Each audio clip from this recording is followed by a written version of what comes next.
You bring your phone everywhere. Work, school, the movies. Now you can bring it to an Xfinity store for an easy way to switch to Xfinity Mobile, a new kind of network designed to save you money. You can get up to 5 lines of talk and text included with Xfinity Internet at no extra cost, so all you pay for is data. It's never been easier to switch to Xfinity Mobile and keep the phone you love. Click here to see how. Sorry, I gotta take this. Restrictions apply. Limited to select mobile phones. Requires activation of a new line of Xfinity Mobile. Up to 5 devices per account. New Xfinity Internet customers limited to up to 2 lines pending activation of Internet service. Every time a bell rings, an angel gets its wings. And for some reason, I just pictured that angel that doesn't get wings because there was one less bell than expected. Right. All the other angels laughing in his face. Ha ha ha! Fuck you, Clarence. We're flying. Fuck. Air feels so good on my wings. Fuck fun. you. I'm also thinking, like, what a bitch it's got to be in the wing factory when the Salvation Army guys show up. It's like, oh, god damn it, they're going to be ringing that thing all Turns day. into Lucy in the chocolate factory. Right. Right. God awful movies.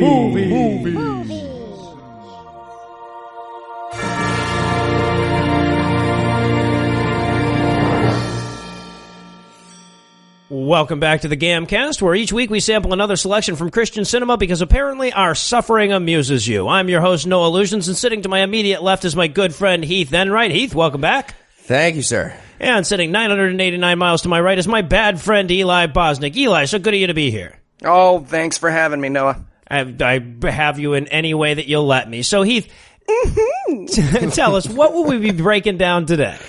All right, we watched Silver Bells. Yes, we did. It's the story of a sports news reporter who had some trouble with the law and then got sentenced to Christianity by Yes. a judge, and he tries to find redemption by bell ringing for the Salvation Army.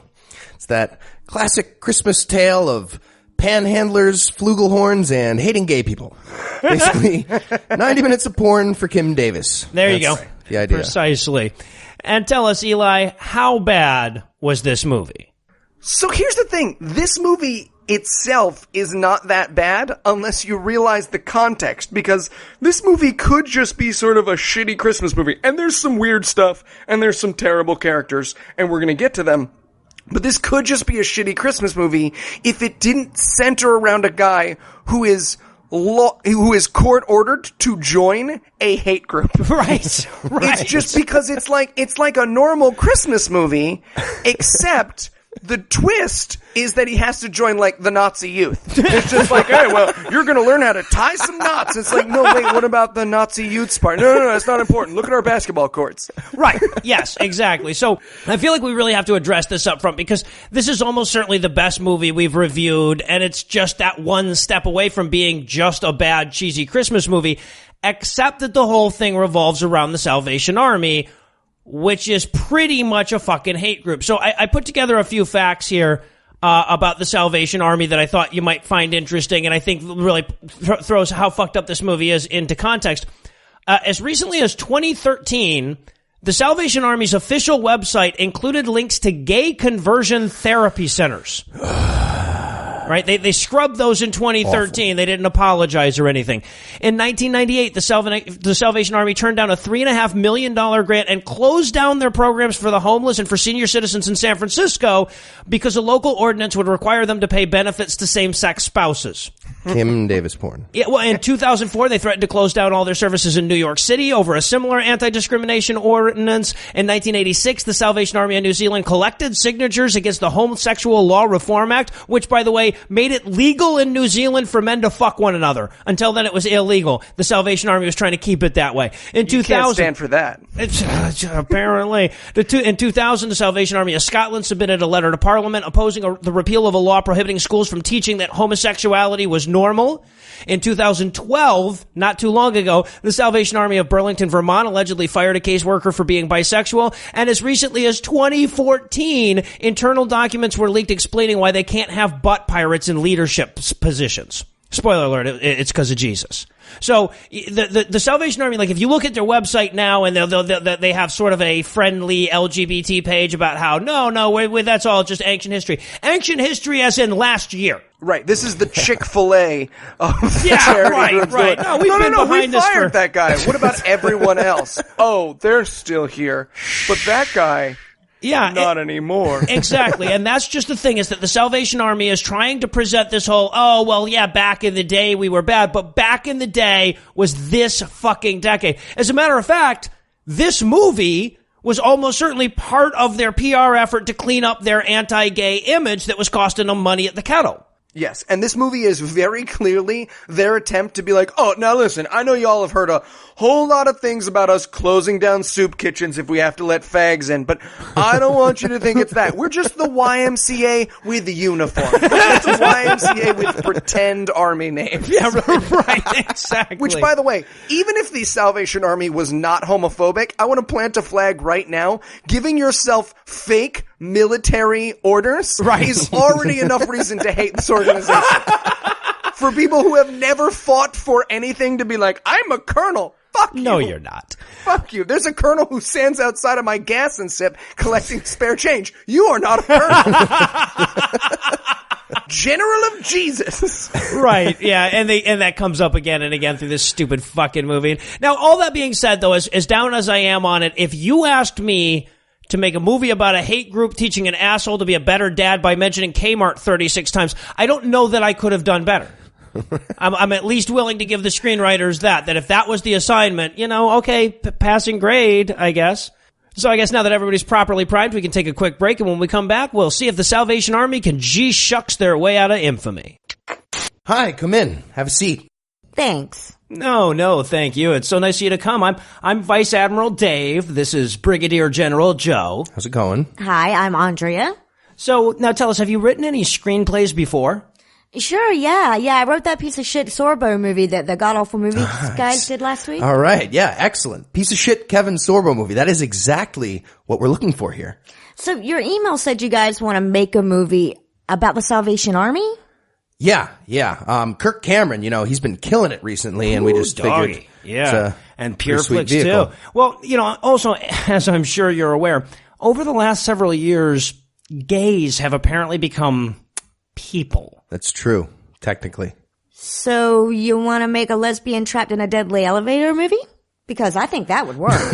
No. We actually discussed that with Air Commodore Comfort, and he's going to take care of that himself. Wow. We have an entirely different problem to deal with. Yeah, exactly. See, since this whole gays should have rights fad started, we at the Salvation Army have taken a nasty public relations hit, and we're looking to counterbalance that with a movie about how awesome we are. Like a documentary? Well, we thought about that, but Imperial Grand Marshal Smith shot it down. We want something more along the lines of a holiday family drama. About gay people? No. Anything but gay people actually would be on the table. Yeah, no, Galactic Viceroy Jones would never allow that.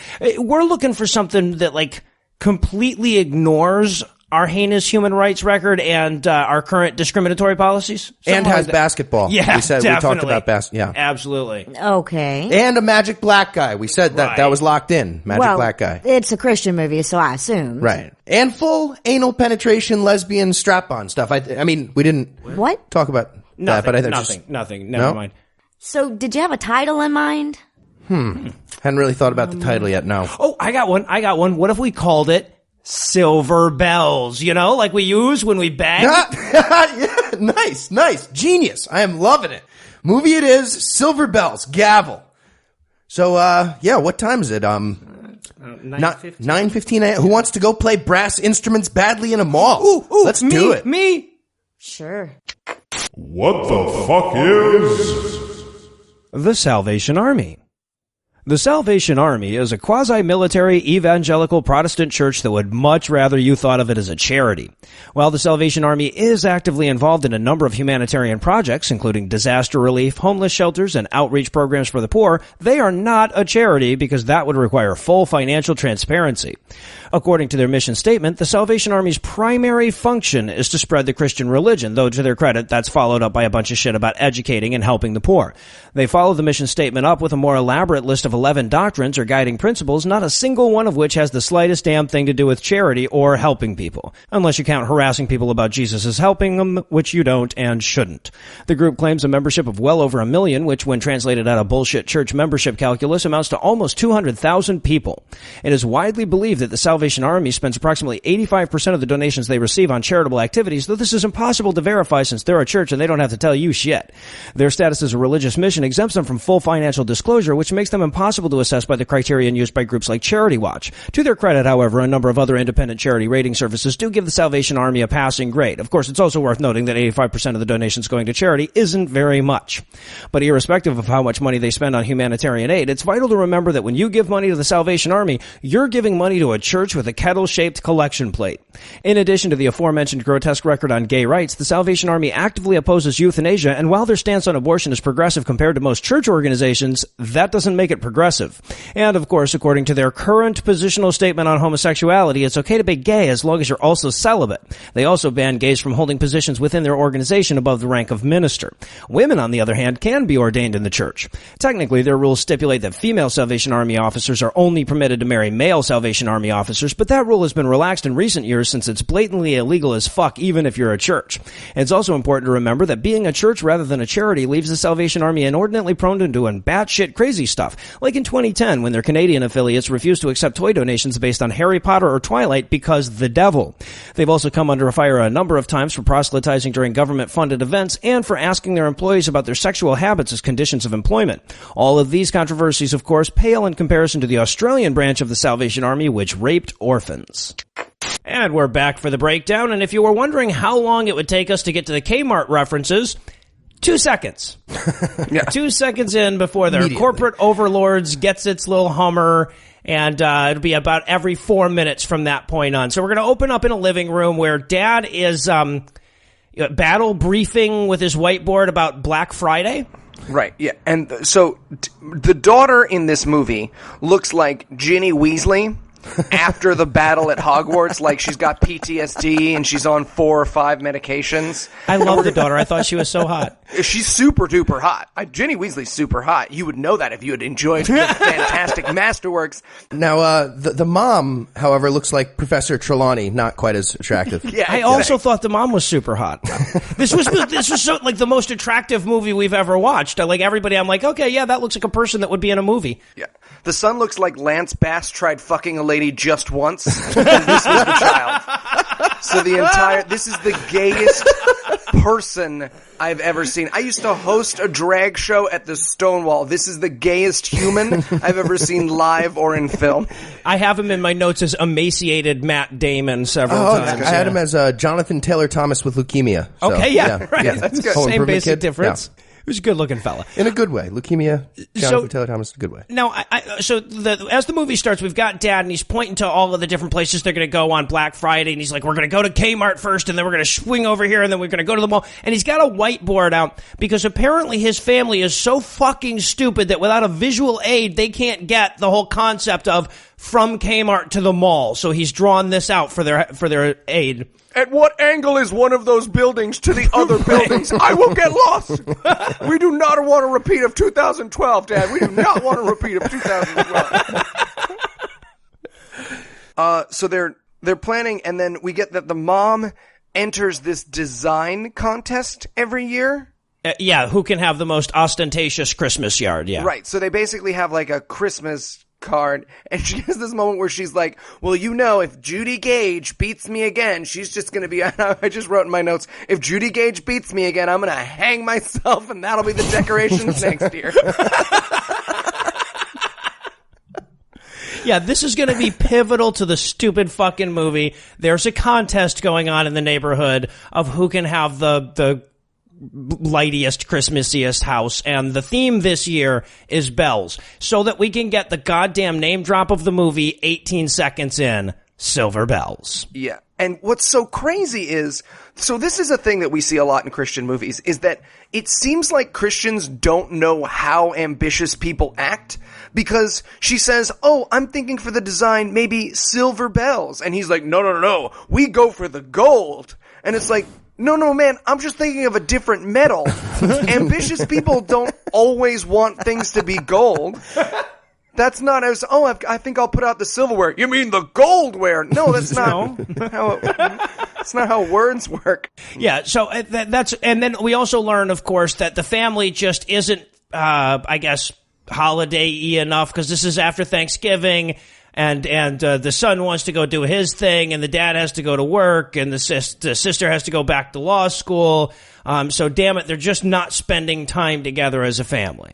Right. And also, the son throughout this movie, the son is fucking mystifying. There is no worse or more mysteriously written character than this son. I kept waiting, spoiler alert, I kept waiting for this son to have a meth habit, for him to drive to a glory hole at the gas and sip and just watch his son with a dick in every hole, because the kid keeps going, well, I don't know, I just think that maybe we might want to be better Christians. And everyone in the family's like, why? That's fucking stupid. And he's like, never mind. I have a secret. And each time I was like, his secret's going to be that he's the Green River Killer. I'm excited for this. But as we'll learn at the end, no spoilers, it is not going to be fun. No, but he certainly played the role dextery. Oh, yeah. No, there's no question that he got this movie because of his role on SVU. Like, he was the kid who turned out to have murdered and fucked his sister. And they were like, you know what? That guy's great. Let's use him. Silver Bells. Shooting in the same city. Come on. And I think it's worth noting here that Dad, we find out very shortly, is a sportscaster. And he's a really, really bad one. Because the next scene is him going to work, because even on Thanksgiving, the sportscaster has to work. And I mean, like, I'm a sports guy, right? So I'm watching him, comparing him to all the great sportscasters I'm aware of, and I'm thinking to myself, Stuart Scott could do better than this, and he's been dead for years. Yeah. You could just prop his corpse up in a fucking chair, and it would be cool as the other side of the pillow. It would be better than what we were watching. Too soon. Sorry. The Stuart Scott fans in the audience just laughed. I also want to point out that this is where we get introduced to a major part of the film, which is that there's a character named Derek Jensen. And I didn't realize that Derek Jensen was going to be like a major character in the film, but the photo they have of him so looks like they just Google imaged black guy not famous and put it up on the screen. It could not be less a shot of an athlete. I mean, I don't know a lot about sports, but I'm pretty sure they don't just take like a Polaroid picture of you standing in a hallway. Don't worry, they also don't know much about sports, and we're going to get to that as we go. And by the way, this is also where we meet Leslie, the competition for Bruce at work, and she's looking to steal Bruce's job on his sports desk by getting an interview with Derek Jensen, the big Heisman candidate who grew up in the area there. Yeah. She looks like good Universe and Coulter. Yes! Well done, sir. We also learn, by the way, and this is also because this movie is fucking stupid, this matters, that Bruce, part of his shtick is that he gives out a most ridiculous ref award every week. And that's going to come up over and over again in this film as well. And just in defense of the quote-unquote villain of this film, which is the, like, lady reporter who wants his job, she's right in every criticism she has of him. The first shot we have of her is of her watching him and her being like, this guy's a fucking terrible sportscaster. And the movie wants us to be like, no, he's not. The religious ref award is a great way to report sports. But it's not. That's fucking stupid. She does a fantastic job later on in the film. Nothing in this movie makes any fucking sense. Well, and that's just the thing, because like if you're both going to be, because I thought she was pretty shitty as a sportscaster too, but if you're both going to be shitty sportscasters, just put the person on that people would want to look at. Right. It's not him. So. Yeah, we're definitely supposed to not like this character. This character, despite the fact that he has displayed almost no fault of character except for his hairstyle, is definitely supposed to be the quote-unquote wrong way to be a human. Well, and the impression I got, and Eli's already alluded to this, of course, is that, like, the people who are writing this movie think that this is what ambitious guy looks like.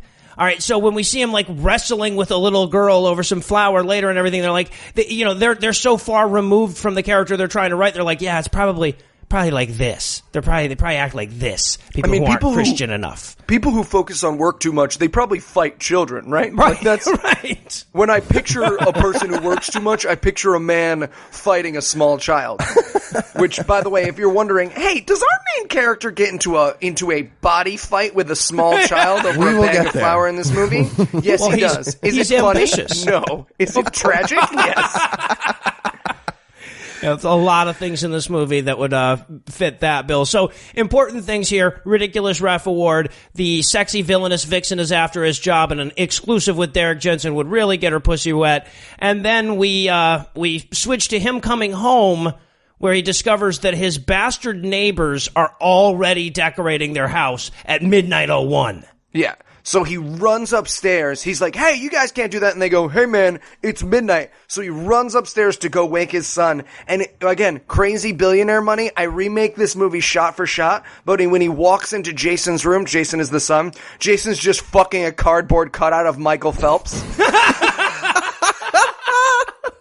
The Salvation Army would still be in that movie. It would just serve a completely different role. It was an interesting choice of set here for the kid's room. What'd you call him? Bisexual Lance Bass with melanoma? That kid, he decorates his bedroom half like a high school athlete might, but the other half like a geisha's room at a brothel. It makes no sense at all. Very, very strange. I mean, it makes sense there. with the guesses I have about this character. He's like, yeah, so here's my favorite sports teams, and here's some scarves if you want me to do the dance of the seven veils for you. I mean, whatever you're into, bro. Exactly. We can play some Xbox. I can see how far I can get down on the All-American. Whatever you want to do. No pressure. No pressure. So, he goes upstairs. He gets his son, and he quotes Yogi Berra too, which if you didn't already like the guy, hey. I'm sorry, hold on though. He gets it wrong. Yes, he does. says 90% of the game is half mental. That's not the Yogi Berra quote. No, that it's just not. means the game is at least 45% mental. Yeah, that that's actually nothing. makes sense. The Yogi Berra quote is 90% of the game is mental, the other half is physical. Fuck this movie. You don't get Yogi Berra quotes. Way too soon to be misquoting Yogi Berra. To be fair, he's Jewish, so they didn't care about anything he had to say. Is Yogi Berra Jewish? I always assumed he was Jewish because he was witty. I realize now. He was an idiot more than he was witty. Really? That's not him he was being also clever? an athlete, which makes me think he probably wasn't Jewish, if I had to guess. That guy was just retarded? That puts a whole terrible spin on his story. I was always like, Yogi Berra with his twist of phrase. But if that guy was just like, if you see fork in a row, you pick it up, take with you. And everyone was like, this guy. Now it's tragic. It's far more tragic than witty. Yeah, absolutely. So then we get the untangling Christmas light scenes, because, damn it, like in every fucking Christmas movie, apparently people just tie their lights in a knot at the end of the season one year so that they can untie it the following year. And while we're getting this scene, Dad's basically giving the old, your whole future depends on untangling these Christmas lights and sticking with it speech that, our dads all gave us at one point. Right, exactly. Although I do want to say this is the beginning of a very strong message in this movie, which is winning is overrated. Winning is not overrated. And I wrote in my notes here, if the message of this movie is winning doesn't matter, then I hate it already. And I want to say, I hate this movie. I hate this fucking movie. And then, of course, we've got to cut to Kmart because, damn it, they paid for this shit. Yes, exactly. And we finally get to see the hate group for the first time, the Salvation Army. And I want to point out that this is the first time we're introduced to the African-American character who plays the, head of the Salvation Army. Yes. Who's dressed like a Nazi and is going to be the good guy, apparently. Well, it's confusing. And also is Fly Guy from I'm Gonna Get You, Sucker. He's the pimp with the fish in his shoes. Yes. Also, he is not a good-looking gentleman. He looks like a sugar baby came to life. He looks like if Barack Obama got a third term. Yeah, right. This is what he looks like to me. He looks like the one pirate that escaped from the Captain Phillips movie. Just as the bit, like in a cartoonish, the band was marching by, and he was like, "No, not me, my friend. I am with this army thing. Yes." He is not, and they never acknowledge it. No one at any point goes, "Hey, are you a haunted skeleton?" They're just like, I don't know. I should be better to my family. Look at me. I'm the modern Major General. Yes, Major Lloyd here. And so the way we've come across him, Dad's pulling into the parking lot and he's being aggressive with his parking. He takes some other dude's parking space because he's an asshole. And the Salvation Army people are standing there ringing their little bell and they look at him like, this guy just does not get Christmas. Does not Jesus enough Jesus. Right. And this is where we get the first lie of the movie about the Salvation Army, because after all, this is a propaganda film. We can't forget. Where the kid gives some money to the homophobes, and the dad goes, so, does this money go to the uniforms? And he goes, no, it goes to people in need. What he doesn't say is, unless, of course, it also has to be gay people, in which case, no, it doesn't. It goes to our uniforms. Yeah, right. Well, I love, too, that later on in the movie, we see their gigantic headquarters and shit, and it's like, oh, all the money went to the needy people, huh? Yeah, all the money went to the needy people, and a waterfall, an indoor waterfall. Right. Spoiler alert, all that money you give to the kettle went to an indoor fucking waterfall. Apparently. And everyone just looks at it like, oh, that's nice. That's a nice thing. That's a nice waterfall. And I also love, too, okay, so this is how heavy-handed they're being with this whole he's too aggressive shit. So, like, at first he's not going to give any money, but then his son puts a quarter in the little Salvation Army kettle, and then he's like, well, you're not going to get far with that pocket change, and he pulls out $1, so he has to out-donate his son. Yeah, exactly. One wonders what he did when his kids were, like, little, if his son over was like, Daddy, I peed my pants, and he was like, oh yeah? Just filled his pants with shit. He was like, gold! I don't think you're competitive. I think you're fucking insane. Oh yeah? I think I'm dead. Plat! I think I'm Napoleon. So then we cut back to the family sitting around in the living room, familying. And and this was such a great moment because the son now, the emaciated Matt Damon, it suggests that everybody goes to church. Right. And the room gets as quiet as this one would. Yeah, the response from the family is fantastic. You got Johnny Lawrence with food poisoning over there to sweep the leg guy. Cried again. He asks everyone if they want to go to church, and the sister responds like he asked her for anal or something. Right. Like, oh, wow, no. No. You should leave now. You need to leave now. and Dad's like, seriously, a Sunday during the fantasy football playoffs? Are you fucking kidding me? Absolutely not. Fuck off. Hard pass on Sunday church. No. Basically, everyone in the family is like, why would we do that? And then his way of getting back, because then they all concede, right? They're like, I mean, I guess if you wanna, we can. And he goes, no, if it's not real enough to go every Sunday, why go on Christmas Eve? And everyone in the family's like, great, so we won't go then. Good. Not real enough to go. Good point, son. You got us. Again, like the reaction in this room would have been. Yeah, but here's the thing. The mom then turns to the dad and goes, he's going to church because he feels guilty about something. And I keep thinking it's because he's gay. Right, It's because yes. we're going to get a shot later on in the movie where he and Brandon, the captain of the football team, are Brokeback Mountain it harder than you can possibly imagine. Just splitting through sheepskin condoms like they were made out of rice paper. And I get that, but it doesn't. That's not, I'm not going to spoil, quote unquote, spoil it. But God, it is not, his secret does not matter at all. No, but the kid, the actor plays it like he's fucking Dexter the whole goddamn time. Like they're going to come in, there's going to be dead hookers under his bed or something. Right, yeah, exactly. So, and the mom, of course, uses this moment to tell Dad, hey, you need to be more involved in your son's life. You know, he's got a basketball game coming. He's like, yeah, I'm going to the basketball game because it's a Christian movie, so I have to go to a sport that my kid is in.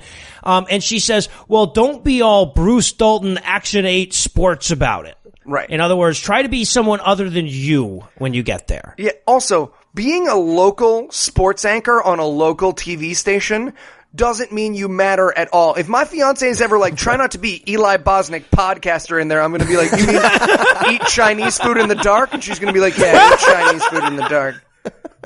Try not to do that. Meticulously notate other people's movies? Yeah, if you cannot do that at our son's basketball game. And so then we cut to Jason's basketball game, and I guess there's a scout from the local college there. So Dad goes and offers to give him a Hummer if he'll put in a good word for his son. Yeah, and then because he sees that there's a scout there, he goes into the locker room. Right, and when your dad is sneaking into the boys' locker room in high school, the problem is not over-dadding. There's a deeper problem here. But what's great is this is the first inclination that we get that the people who wrote this movie know absolutely nothing about sports, because the coach is giving them a pep talk when he walks in, and the coach's pep talk is literally this. Now, these guys are very aggressive, but we're just going to be very defensive. It's like, really? Nobody knew about basketball. No one paused for a moment and was like, guys, what's a basketball thing you could say? They were just like, well, they're going to try and score points. We should prevent that and score our own points in turn. Well, and it gets so much worse when they actually go out and start playing basketball. I mean, there's hoops and a ball and a wood floor, but other than that, basketball things are not happening at this basketball game. Like, did they get an improv troupe to be the game extras? Like, two of the kids are playing leapfrog on one side. One kid's miming like he's eating cereal for no reason. It's interpretive dance happening. Makes no sense. One kid switches teams by accident. Right. Oh, I forgot. I'm in the red shirts. Sorry. Monkey walks by in the middle of it, but you don't notice. And what I loved about it, too, is that they apparently Googled basketball fouls so that they could have something for the dad to yell about. Because that's what we're learning in this scene, is that the dad is mad because the referee isn't calling fouls like you should on the kid.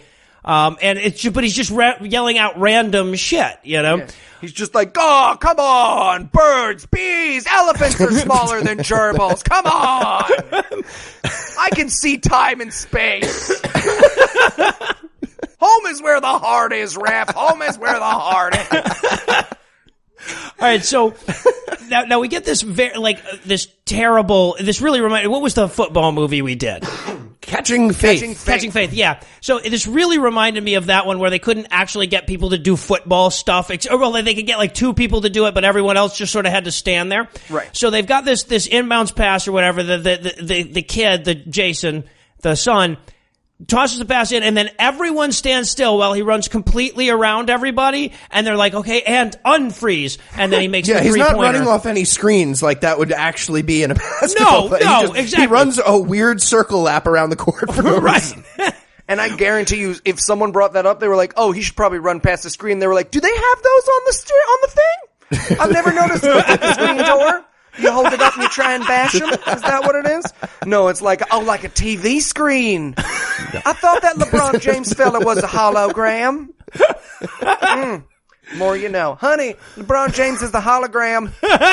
You owe me $5. So he makes the shot, and this will be the 3-point shot that wins the game, except the ref calls it wrong. And I want to say, the ref definitely called it wrong. It was very clearly a 3-pointer, and this is like the worst ref in the universe because he's like, 6 solid inches behind the 3-point line. Right. And he was also fouled. The ref didn't call that. So now Dad is pissed, right? Dad is down in the court yelling and screaming in the ref's face about how he missed it. It was a 3-point shot. And I'm sorry, yes, Dad's being an asshole, but Dad is also very, very much correct. This ref should not be allowed to ref. Right. And then he lightly taps the ref with a basketball. No. He doesn't even listen. If he accidentally. By accident, thrown a basketball into his face, I'd be like, yeah, man, that's assault. It's assault, the fun American form of assault. But it's, we're Americans. We're like, oh, you spit on me. That's also that word. But, but he very clearly turns around in anger because the ref has given the other team shots because of his behavior. Right. Which, listen, I don't know anything about sports. My dad never yelled out during the musicals that I was in high school, so I don't know about giving, Union Endicott other points towards their musical, but I didn't realize that you could just be like, I don't like this audience member. Point to the other team. Yeah. Dad gets a technical, which actually can happen, but still stupid. Oh, can it really? I was about to ask you because I knew if anyone on this call would know. He has a basketball which he throws down in anger because he's frustrated. It bounces behind him impossibly, like it was cast that direction by a fucking wizard, and hits the guy in the face. Which any human being would go, "Oh my god, I'm so sorry. Are you okay? Yeah, no problem. I saw you were just throwing it, but be careful." But instead, everyone, not only does someone's videotaping it and it goes viral, but everyone acts like he pulls out a gun and shoots him through the back of the head. Like it's the end of fucking Boys Don't Cry. That was the reaction, The reaction was ridiculous. And the ref, he gets comforted by the other ref for this mildly bounce into his face slightly. Like the SVU team comforts a crime victim. Yeah, like, it's ridiculous. It's not your fault, man. It's not your fault. Absurd. Yeah, the overreaction on this. Not only, and in the moment you thought, wow, that was a ridiculous overreaction. The rest of this movie is the overreaction to him bouncing a basketball, it going behind him and accidentally hitting a ref in the face. Right. So we cut to him at work where he is being taken off the desk because the other two news channels, not his, were covering that high school basketball game and reported on him accidentally bouncing a basketball into someone's face. Where's that news report? I want to watch that. In other news, a guy threw a thing and it accidentally hit someone. Well, you know what? This one takes place in central Michigan, so that probably is newsworthy there. Yeah, exactly. Kind of weird we get 2 Grand Rapids movies in a row. That wasn't even intentional. Also, we got some I just want to say we got some complaints about us not saying that Grand Rapids was a fabulous city with lots of diverse culture and wonderful people, and that's because it's not. It's because it's a shithole in the middle of nowhere. I live in New York City. I'll eat your Grand Rapids. I'll shit it out. That's what we call New Jersey. Fuck you. You know who you are. I'm looking right at you with all the love in my heart. I just have to say, I grew up in Ann Arbor. All right, when you can live in Ann Arbor and make fun of the city that you're in, it's a pretty fucked up city. Yeah, exactly. He's from Michigan, so he gets to say it. I get to do Jewish buzzards, and Heath gets to make ball jokes. We all worked it out. We worked it out. And then Heath gets to make all the white supremacist jokes. No reason. Those are alleged. Allegedly. And that's pretty much what we get, because now we get the least believable courtroom scene in history. I know it's supposed to be arbitration and not a courtroom scene, but it's insane. Oh, I'm sorry. First we got to pick up the daughter because she's a lawyer. Right. No, she's in law school. She is not a lawyer. Oh, yeah, right, exactly. So why she is there at his arbitration makes no fucking sense, but that's okay because she is the worst lawyer in the history of a lawyerdom. Yeah, she needs to be there to law lawyer. Also, by the way, they're talking about this ref being injured, and for the level of seriousness they're talking about in this ref, when they turned the shot to him, I expected to see him in like an iron lung. Like that is what the only way, if that basketball, you know that myth about how you can like jam someone's nose up into their brain if you like, right. That's what I assume had happened with that basketball, and he was now living. You just last Boy Scouted him. Yeah, exactly. Hells yeah. So he's going to court for assault with a Spalding in the 3rd degree or fucking felonious basketballing or whatever the fuck that they're calling it. And they're doing it at the High Council, which is how we adjudicate disputes in this universe. Yeah. The fucking judge walks in and he's like, well, I don't know that jail time is in order. I'm like, jail time? Jail time? Are you fucking kidding me? Me neither, dude. I also don't think execution or public rape. I don't think. Are we just saying all the things that shouldn't happen when someone accidentally We should not put him in the stocks as well. I just want to lay the groundwork right now. I do not think we should burn him at the stake for dropping a basketball on the ground. He dropped it really hard, Your Honor. Right.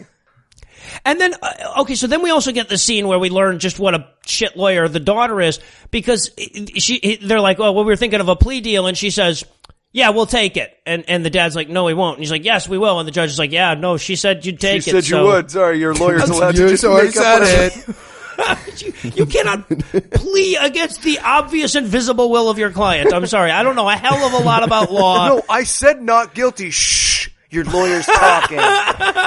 Also, I want to take a moment, because I love ugly people. The lawyer for the network, in this scene has enough extra fat under his face for another entire human head. I only assume he absorbed another twin in the womb. And given an X-Acto knife, you could reveal another whole lawyer face underneath. You'd just be like, no.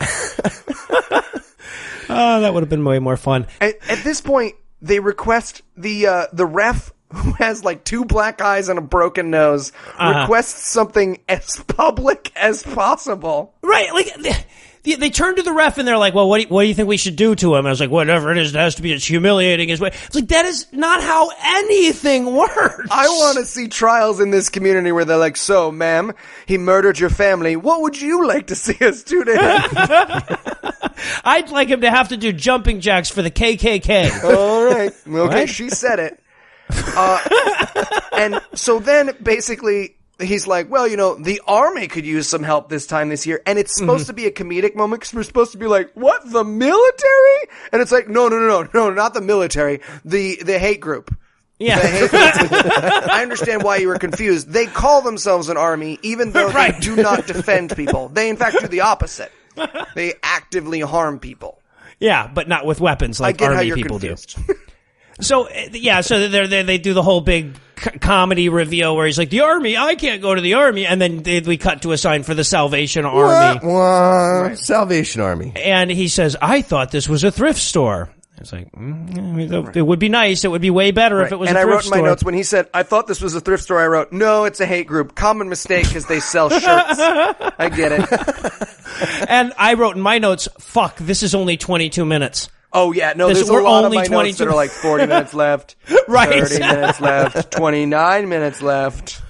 So he goes inside, and I guess Fly Guy is practicing his giant tuba. That's not a tuba. What is that? The fucking... It was either a tuba or euphonium. It's but I think it was a tuba. It's I'm pretty sure it was a tuba. Gigantic looks fucking big tuba. enough to be a tuba, yeah. He's clearly like a compensating for something. $10,000 silver tuba at his 501c charity. Yeah. I wonder where the money and he's came horrible. from. He absolutely does not justify his tuba. We help the poor. We help the poor. Don't worry about it. We're helping the poor. Soup kitchen.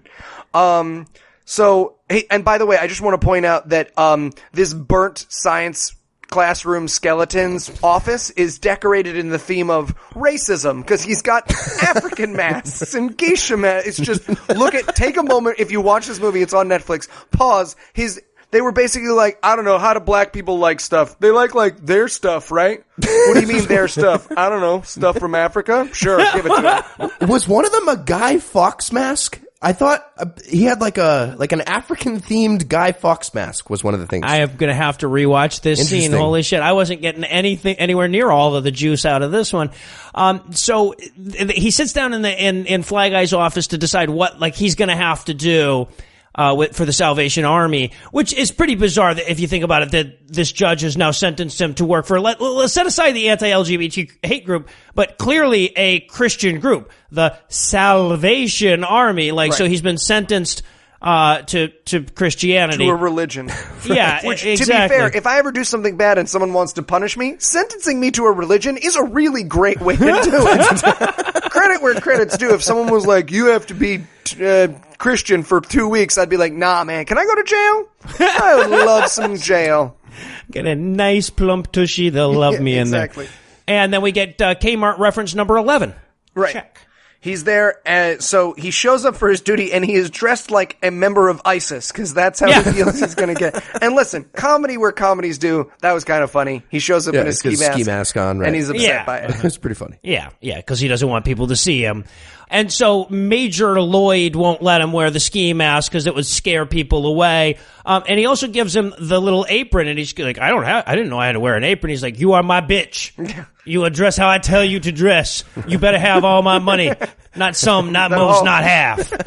So, and then I love this line too. He says to him, he's like, oh, and make sure you say Merry Christmas to everyone.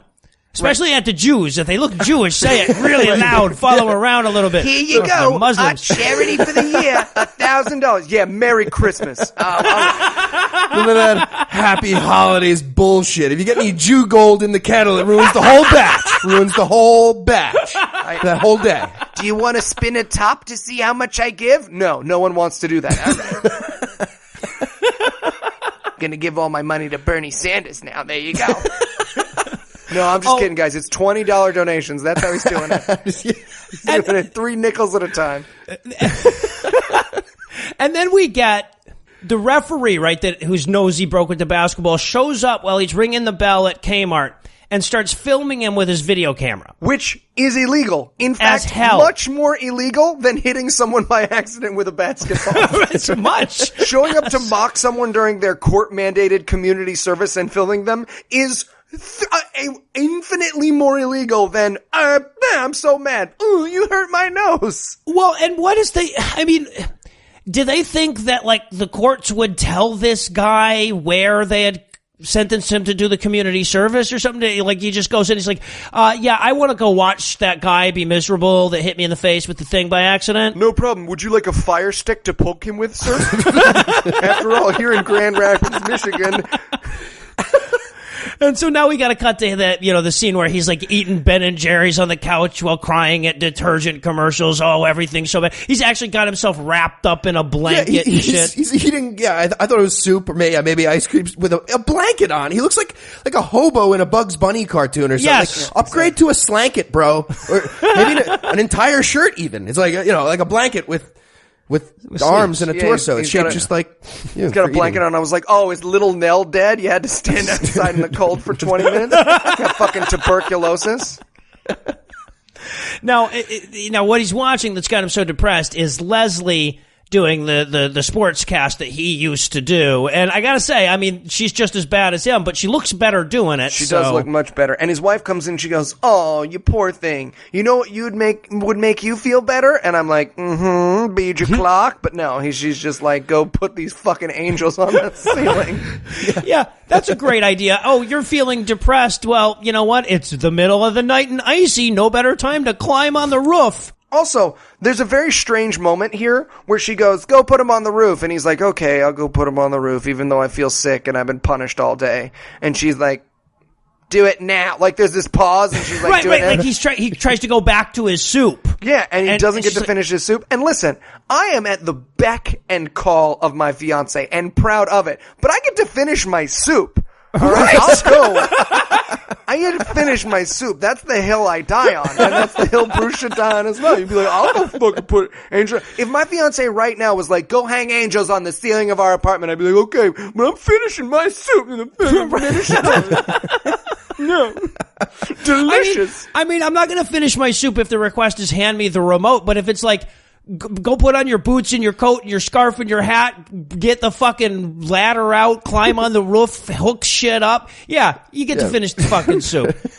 So we get him doing that, and then he's looking over at his neighbor's yard. Of course, his neighbors are out Christmasing them, but they haven't incorporated this year's theme, which is bells. So he seems like pretty confident that they're a bunch of fuck ups. Right. And by the way, based on my experience with Christian movies so far, these neighbors are definitely going to watch Bruce destroy a laptop with a baseball bat the next time. Yeah, absolutely. Fun fact, they are the children of the neighbors from Fireproof. Oh. There you go. It's all a multiverse, guys. It's all a multiverse. It's like Marvel. Yeah, right.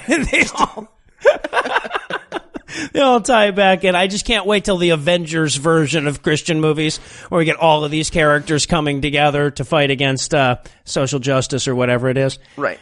And then we cut back to Kmart where we meet a girl whose character description in the script was undoubtedly Adderall and Diet Coke. All right, now I gotta say, this chick, first of all, I fucking loved. I don't know, just something about her. Just she was so goddamn cute. Oh yeah, this woman is a squirter and she doesn't even know it. What a waste! Yeah, what if I had three wishes, I would fuck this girl 3 times. That's what I'm saying. And I love that she's like, because she's supposed to be the whole like kind of like whatever annoying, we're gonna do so good and blah blah blah. And she says at one point, she says, I've talked everyone from Bible study into coming. And I'm thinking to myself, like, I guarantee her Bible study is her and 4 geeky dudes trying to fuck her. Right, exactly. Oh my gosh, Jennifer, that sounds so fun. That's crazy. Like, would it just be you and me? No, everyone's gonna be there. Great. Okay. So great. It's like 4 dorks all trying to stay longer than the other guys. Yeah, that's what I had in my head. They all end up looking like the end of The Shining, just blue and frozen. And she's like, and then in Deuteronomy, and then now I guess is when Bruce first realizes that this is a competition.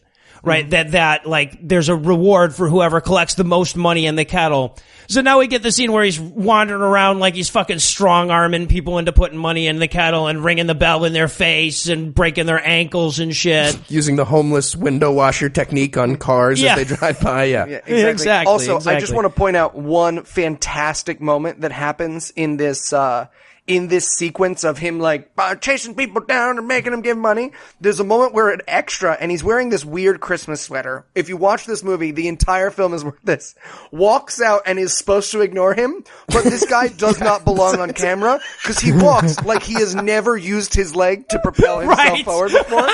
He's a fat guy in a sweater. He has a completely dead face, and he walks like left foot, right foot, right foot. Come on, Brian, left foot, right foot. How many feet do I have? Left foot, right foot. Line? You don't have a line. Just he walk. It literally looks like I look when I'm really fucking high and there's a cop there and I'm going, how does sober people walk? How does sober people walk? Fuck. Oh, I just want to, you know what it is? He walks the way I buy cereal when I'm super high. It's just like, I would like, hi, I'd like to order 2 cereals. Sir, you don't order cereal. You're high again. Okay. Remind me which aisle it's in. This is a deli, sir. There's one wall. All right. I would like 2, please. Again, you do not order, sir. All right. Will that be $100? No. Yes.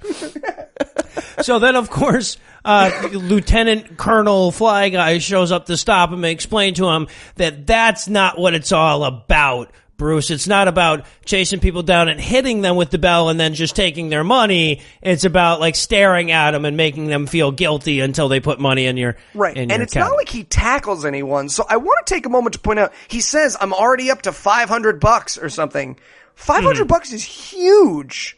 That's at Kmart? Yeah. In a real charity? Like, I don't think, listen, I'm sure they'd be like, tone it down a little bit, but I think they'd also be like, hey man, that's fucking amazing. You just raised $500 for charity. I think they wouldn't be like, no. You gotta make like $12 and just mildly irritate people. Right. Yeah, it's not like there's a non-annoying way to do what he's doing either. Right. I also love the idea that the Christian group doesn't use intimidation. Right. You sure about that, guys? We don't do sure, that have through you fear heard and of intimidation. Hell? Yeah, that's Jesus' job. Right. And now we get the strangest, and I want to plant a flag, the strangest description of Christianity I have ever heard in a Christian movie. Especially because, like, he's trying to, like, get him to a certain answer with rhetorical questions, or not rhetorical questions, but with leading questions. But Bruce just keeps having answers, so he has to go through 11 of them. Yeah. So he's like, so what did Jesus do? And why would Jesus do that? And how did Jesus do that? And when did Jesus do that? And where, and with whom did Jesus, to finally get around to just Jesus' love. This is unless you don't give him a fig when he asks This for is one. like if Socrates' brother was hanging out in his office once and someone walked in and they were like, are you Socrates? And he was like, I sure am. What man is? God, this is harder than he thought. Oh. Do you know the Muffin Man? But at this point he says, what did Jesus do? And he says, he defeated evil. Yeah, like what? What? That's Batman. Batman defeated evil. That's not how you Common describe mistake. yours. I've never heard a Christian before this movie go, oh, what did Jesus do? He defeated evil. Yeah, what? No, I think Jesus is supposed to defeat evil sometime in the future. It's just about to happen. Exactly. Any minute, according to Matthew. Right. So, and then apparently now that he likes doing the bell ringing thing, they won't let him do that anymore because I guess it's not punishment and they hate joy. So now they sentence him instead to sort the applications for Christmas help. Right. Which, I don't know, listen, I don't know anything about the Salvation Army. But is that a thing? Like you apply to the Salvation Army and they go like, let's see, do you deserve food? Absolutely. Now this is, that I think is a super huge key on this is the fact of the matter is private charities, especially church-run charities that have ulterior motives and shit like the Salvation Army, but private charities in general are not a good way to help poor people. Right? They're an inconsistent way. And then you end up having to have some fucking guy who is sentenced by an imaginary court in La La Land, deciding who gets help and who doesn't. Right? That's why like social institutions to do this shit are so important. And that's why these Christian groups that are like, well, fuck the, or the Christian right folks that are like, fuck Social Security, fuck this, fuck that, fuck Medicare. I'll just give to my church. It doesn't work like that. And this is fucking why. because you have to like write an application to it, like versus like, oh, if you meet these particular criteria and you get the fucking benefits. Right. Do you think that the Muslim kids that are poor are going to the Christian group to apply? Right, exactly. So the food stamps office is just like, all right, so I'm going to need you to fill out this form to make sure that you deserve a Merry Christmas. Right. By the way, if people are looking for a good way to donate to charity, just gonna say 911truthers.org are having a fundraiser right now. They got a little Kickstarter going on, guys, and I'm just trying to get the truth out there. There are thermite charts in the show notes to this episode. No, there aren't. But now what we're supposed to get out of this scene is because the fucking zombie black man made him read a bunch of these applications. Now he understands what the Salvation Army is all about. And now they're friends because, you know, he read an application about a kid that wanted basketball shoes. Right. Well, here's the crazy thing. He walks in and he goes, you know, those are confidential. And he's like, yeah, I read them anyway. And that's it. One goes like, hey man, don't do that. What do you mean you read them anyway? That's confidential means is that you don't do that. Also, who did he pass over that he wasn't moved by? Some kid was like, and then stepdad used to come in at midnight and tell me that, oh, no, I skipped this one. Oh, this kid likes basketball. Basketball shoes for Andre. To which fucking Major Lieutenant General Lloyd says, well, let's hope he's not gay, and maybe he'll get some of them basketball shoes. Exactly. If he is gay, though, we're going to send him to a therapist who will kill him. Or at least assist. And then we get, in case you weren't getting the whole his life's in the shitter message, we're now going to reinforce it with another scene of him, getting home and his house isn't decorated enough and the other house is. And now we learn that even people won't even hire his wife's decorating service because they all know about the basketball in the face issue. Right. Yeah, exactly. His life is ruined. You can't trust a decorator if she's married to a convicted dribbler. Which, by the way, if we know anything about Christians, it's the more horrendous they act publicly, the more likely they are to get the support of their fellow Christians. Right. Oh, why couldn't you have fucked the neighbor's kids? This whole basketball thing is just ruining my business. But if you had refused to newscast about gay people, we would have gotten a Kickstarter all to ourselves. Our Indiegogo would be in the millions. But unfortunately, all he did was basketball a ref by accident. Yeah. And then, of course, we have to reinforce that exact same message by going back to the news studio to see how great Leslie's doing. And I just want to mention that the anchor now clearly wants Leslie to piss in his mouth. Oh. He could not make that more obvious. That is very clearly a subplot of this movie that they cut. Because this is where he meets, his boss. Well, no, he doesn't meet his boss, but and this is who I call newsman Russell Crowe. Okay, I can see it. Yeah. Because he's been demoted, so now he has to go cover bowling. Right, and it might not even make the air. Yeah, and this is where we learned about this earlier, but just because the movie really wants us to know, the black guy from earlier, Derek Jensen, doesn't like the press, doesn't do interviews. So he is the Heisman Trophy winner, and he doesn't do interviews. That's likely. Yeah. Right. So what did you like doing interview? No touchy, no touchy. You have to come out and do interview. You're the Heisman. You won a trophy. It's not up to you. You don't get to that's not a thing. Football players don't get to just be like, no, thank you. Well, and then, Marshawn Lynch makes it work. But I also noticed. He doesn't not give interviews. He just doesn't answer. All about that action, he's just an asshole the whole time. Yeah, exactly. But I like that. Okay, so what they're setting up here is that Derek Jensen everybody's trying to get a Derek Jensen interview, and whoever can get the Derek Jensen interview will get the job at the sports desk that he used to have and now Leslie has, because that's how those types of things work. So now he has to get the interview with Derek Jensen. That's now going to be a major theme of this stupid fucking movie. Right. So he goes on Facebook. The next scene we see is him going on Facebook to stalk Derek Jensen and his mother. Like, what? Like, oh, I know, I want an as though reporters wouldn't already have his address through other means. Like, I don't know about reporting. I don't think Facebook is what Tom Brokaw went to first. Check her Twitter. Check her Twitter. What's even weirder is that the wife is like, what are you doing? He's like, oh, I'm stalking Derek Jensen. He's like, oh, you should find his mom and talk to her. And I'm just like, okay, you're supporting this? You're okay with this. Okay. And why not? This is where Jason comes home And Jason, because he wanted to go to church 2 days ago, but wasn't allowed to, and then got embarrassed at the basketball game, he's now a member of the fucking Greasers. He's now Stay Golden Pony Boy.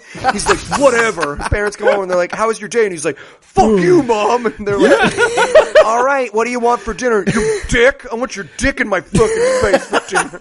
It's just, this character could not be a worse performance of angry teenager. Yeah, he just starts answering in cliches. Dad's like, where were you? He's like, I learned it by watching you. I don't want your a carton of cigarettes. Cut. You can't just quote other movies when you forget your line. She said that I could. She said that I could quote the other movies, especially High School Musical too. Come on, Jason. You promised you weren't going to sing. Not singing, I'm talking. With notes in the background. Now, I think we should point this out too. Okay, well, obviously we have to because it's the next scene, but Major Lloyd has invited them to all come as a family to the soup kitchen or whatever, the food bank drive thing or whatever. And so this is also the point where he says, hey, Jason, daughter whose name never really gets established, wife, similarly, it's just like the Bible. None of the women have names in this movie. I'm sure they did. But he says, hey guys, we got invited to do this thing with this food bank. Does everybody want to go? And now that gets Jason excited. That's what your bitchy teenage son that doesn't want to talk to you really hopes for. Idea of is that you'll volunteer him to go work at a goddamn food bank at the Salvation Army, because that's what really opens him right up. Good look, guys, listen, I don't know about everyone else. I don't know about our listeners, but when I rebelled, and I had a rebellious phase as a teenager, you could not keep me away from UNICEF. I was just there every night, organizing folders, unblinding children. What did they do? Not quite sure what they do. Yeah. So they all go to the food drive as one big happy family.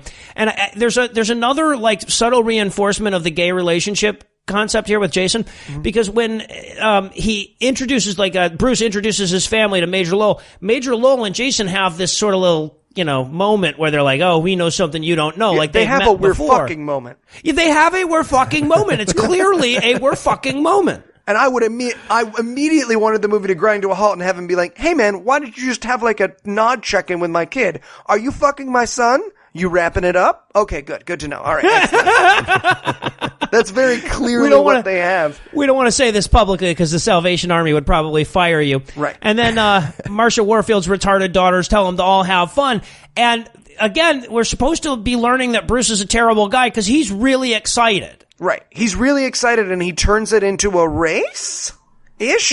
Yeah. So like when they're giving him like the sort of this is what we're doing talk, he's going like, all right, come on. And everybody's just looking at him like this guy is a complete fucking asshole. And can we point out, everyone else in this room looks like a dead, empty potato chip of a person. Like he's like, yeah, let's get some charity going on. Let's have some fun. And everyone else is like, put food in basket, go home, sleep, wake up, more food, more basket, sleep. I'm like, God, I would rather be at a charity with Bruce than these empty husks. Oh, sure. Easily. Fucking cast of They Live is in the food pantry with him. And this is the part where he gets into the engagement with like a 10-year-old bitchy girl. Well, wait, let's point out, the 10-year-old bitchy girl's like, hey, it's that guy from the viral video. Let's get him. So she gives her friend her phone, instructs her to film, and then steals his flower, which, because Bruce is a schizophrenic, not over competitive, is a fucking psychopath, he proceeds to fight with her over. Yeah. Like have a tug of war. Is anyone, okay, so when you've got the dad yanking on one end of the bag of flour and the little girl yanking on the other end, is there anyone anywhere that's like, I wonder what's going to happen? Well, I have a bunch of ideas as to what could have happened that would have been better when the bag ripped open. So the first thought was, it rips open and it's just spiders. Millions of spiders come pouring out into the eyes and the ears of everyone there. The rest and that's of the where the movie's a horror rapture movie. starts, yeah. Pulls the bag open, there's a baby, a dead baby inside the bag. Oh, God. Third, final one, opens it, just semen comes splashing out all over the little girl's hands and her shoes. And then some guy comes forward and he goes, my cum collection! See, now what I expected to happen was that the bag was going to rip, the little girl was going to fall down, she was going to twist her ankle, he was going to get sued for that. And then he was going to be sentenced to walk across the bottom of the ocean to raise money for the for ISIS. Right, yeah, exactly. That's what I was expecting, but that didn't happen. Instead, the flower rips open and he splashes it all over himself. And in the worst kind of like, I mean, like, this guy clearly doesn't know how to do fucking physical comedy, because he, like, basically he rips it open and then pours it over his fucking head. Yeah, it rips open, it's 1, 2, 3. Then he pours flour over it. It's like a fucking Cher video. I was like, hey, man, you okay? You getting all dusted up? Also, I'm just curious, what the fuck is a homeless person gonna do with a 20-pound bag of flour? Gonna fucking spackle their cardboard box with it? What are these? Why are they handing out giant bags of flour to these people? They don't have ovens. They're not baking complex. What? So, but now here's the twist, y'all.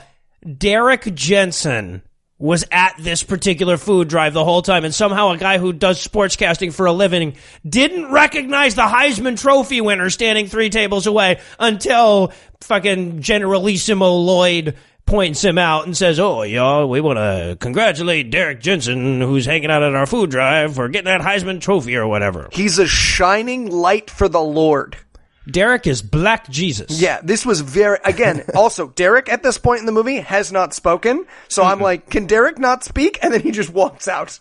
Right? He's like, you know, congratulations, Derek has to leave, but we just want to say how proud we are of him, blah, blah, blah. And everybody claps, and he just kind of nods. Not even a thank you, just kind of nods and walks out. Yeah. What? And as much as I wanted the movie to just end right there, it would have been mystical. We wouldn't know what was going on. It stubbornly refused. So we're going to take a well-earned intermission, but before we do, let me give Act 3 of the hard sell. Will Bruce learn his lesson about not being good at stuff? Will the gays just be celibate like the Salvation Army's official position suggests on its fucking website still to this day? Have I gone back to the well one too many times on the hard sell bit? Find out the answer to some of these questions or less when we return for the unsighting conclusion of Silver Bells. All rise, the honorable we're not, I guess we're not doing that bit. Okay, never mind. I guess, nothing then. Just, welcome to court. All right. Guys, let's get down to brass tacks here. Mr. Dern? That's me. I see here you feloniously dribbled a basketball that unintentionally hit Mr. Jackson in the face. That I did, yes. What are we thinking, guys? Electric chair? Guillotine? I'm sorry, shouldn't there be witnesses or something? We were thinking like a jump rope-a-thon for the KKK, something like that. I like that. That's cool. That's a cool thing. Your Honor, Oh, I'm sorry. Who are you? I'm the daughter of the accused. Oh, and why are you here? The producers felt like the movie needed a young female with no character arc. I see. You are doing that. That is what you are. I just wanted to let you know that my dad definitely did it. Hey! Yeah, I know. I already saw the YouTube video. Well, how the fuck is that admissible? Amazimum? I'm sorry, I've never heard that. Is that a word you made up just now for you? I was thinking maybe we could make him wear a sandwich board to raise money for the American Nazi Party. Would that... He's in. I am not. Sorry, she already said said you're in. Yeah, exactly. No, that is not how court works. Are you sure you don't want to fine him, Judge? What? Good call. What about $1 billion? That would be about We were right. thinking maybe a real number. 10 billion? 4 billion. 8 billion. 6 billion. $7 billion. Sold to the gentleman in the left-hand corner. I object. Too late. Already hit the little hammer thing. Now, go get your sandwich board before I hold you in contempt and make you sell lemonade for the Westboro Baptist Church. Next. This sucks. And we're back for more bell-ringing action. When we last saw our hero, he was getting Nickelodeon right in front of the important black man, and wouldn't you know it, now everyone continues to hate him like they have since this fucking movie started. So nothing has changed. Nothing has happened. It's 48 minutes in. Nothing has changed. Although we do learn that the video of him fighting with the little girl over a flower has gotten 18,000 hits, guys. Yeah. 18,000. And they act like that's a really large number. You could not ask for a clearer sign that the person who wrote this movie calls it the YouTubes. Right. Right. Are you kidding? It's the most watched YouTube video of all time. It has 40 hits? How long's a TV show? 25? I was going to say, I took like video of storm damage outside my house a year ago. It's got more than 18,000 fucking hits.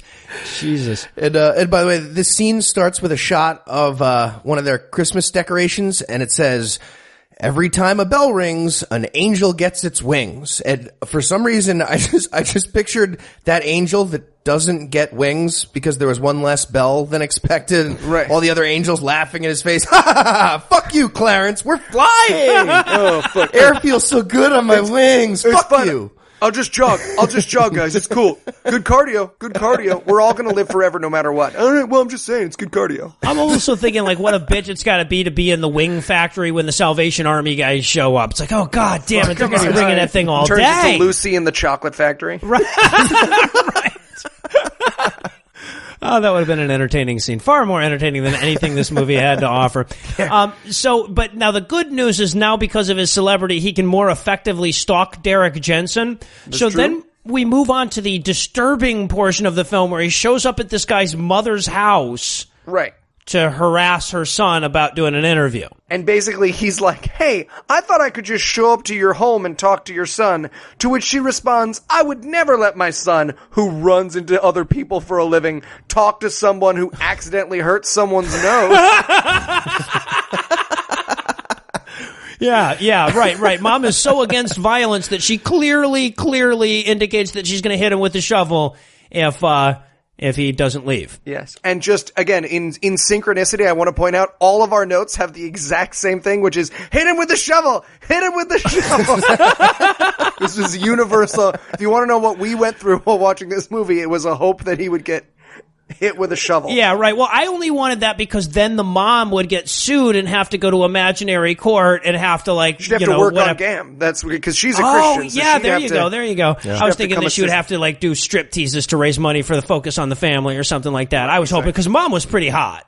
Mom was pretty hot. Mom is also incredibly young. She's the same age as the kid, yeah. Oh, yeah. She had Derek when she was 0 years old.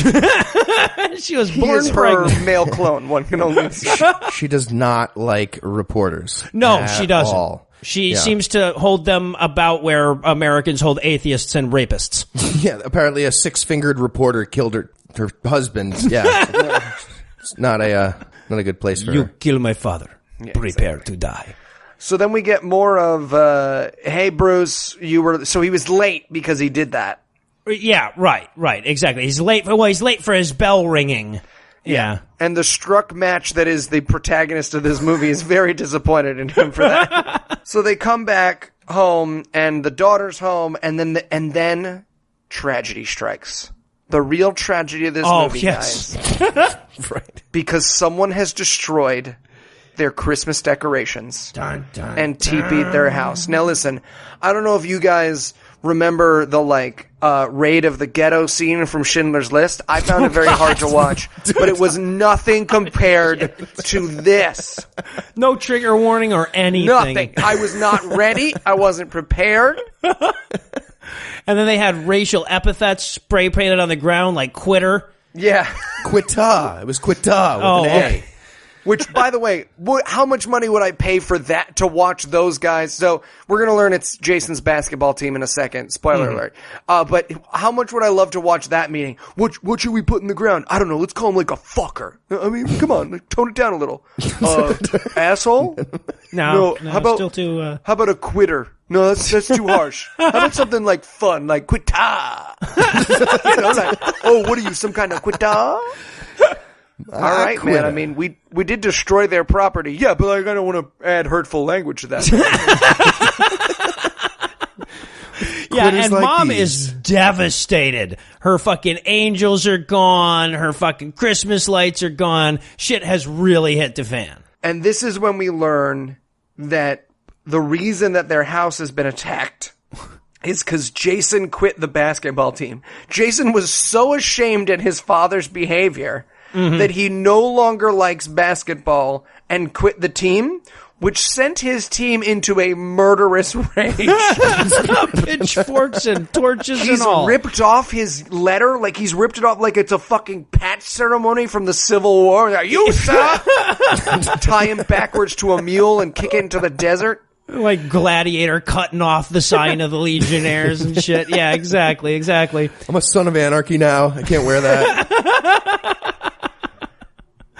So now we cut to him at Kmart again, because like I said, it's work and then home and then Kmart and then work and then home and Kmart. So we're back at Kmart, and Major Lowell shows up to congratulate him because all his community service is done. Right. To which he says, I didn't think you'd stick it out. It was court ordered, dumbass. Right. Like, the other option was, like, what are you saying about how bad it sucks to volunteer for the Salvation Army that you're saying, oh, I thought you'd choose jail over this shit? Yeah, he's going to get the death penalty otherwise in this universe, so... I thought you would take your own life. That's what happens a lot when people have to work with us. So we come in, we find them hanging from the rafters. Anyways, this is our fabulous facility. Let's take a tour. And this is where the commercial for Salvation Army really begins. Yeah, so he takes him to the fucking evil fucking Salvation Army NORAD, apparently. Tax-exempt, enormous building that fucks over your public school's budget. Yeah, that's the one. Yeah. And the first thing we see, by the way, the very first thing is an indoor waterfall. Listen, here's the thing. I don't claim to be a charity, but if I ever did anything for charity, I would not greet people with an indoor waterfall with people's faces carved into it like fucking magic.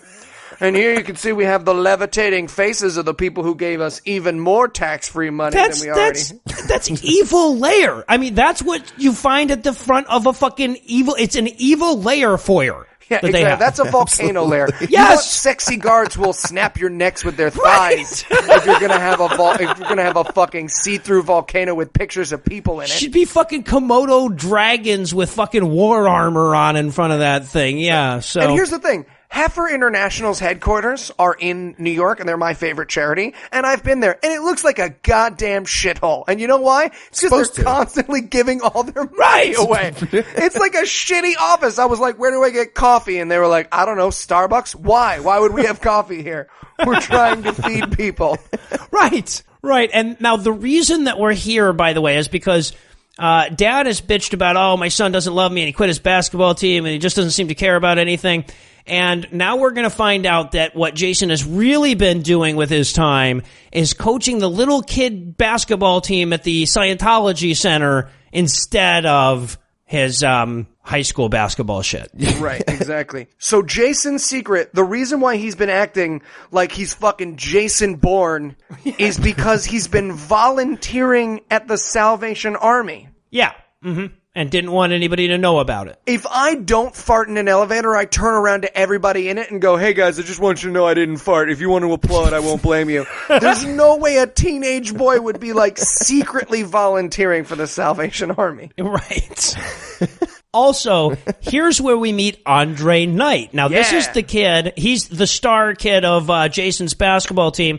And it just so happens he's the same kid who wrote the application to the Salvation Army about how he wanted basketball shoes. What are the odds? Zero. Right. The odds are zero. That absolutely can't happen. I wanted him to say, hey, I read your please help me I'm poor file.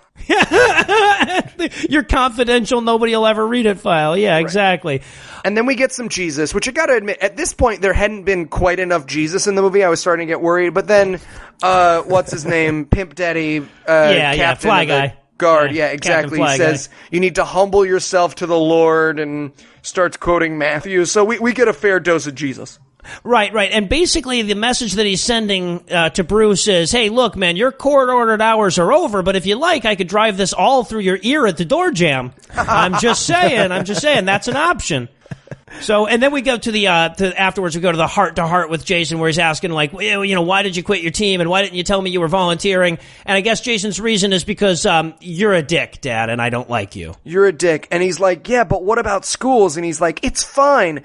An athletic scholarship is the same thing as volunteering at the local Salvation Army. And everyone in the world was like, oh, no, it's not, champ. No, it really isn't. Sorry. How many full scholarships do you offer for people who go to the Salvation Army and help kids with basketball? Zero? Zero? Oh, okay. Shame. Whoops. Learned that too late. So now again, look, it's work home fucking Kmart. So we're back at Kmart, and this is where the ref that had his nose broken shows up to like try to rub it in on him, but now he's there because he wants to be there, not because he's court ordered to be there.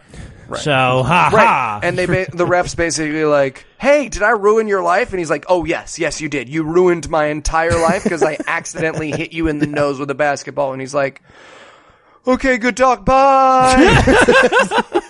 Oh, but don't forget to give us money before you go. And then he's like, all right, here you go. Here's $1. Yeah, Bruce actually asked him, he goes, did you get that check I sent to pay for your medical bills, your single strip of white tape? Did you get the money I sent you for that? I was like, yeah, it was 3 strips, and yes, I did. Thank you. I appreciate it. I had to replace Just so it you know, twice. I also bought aspirin.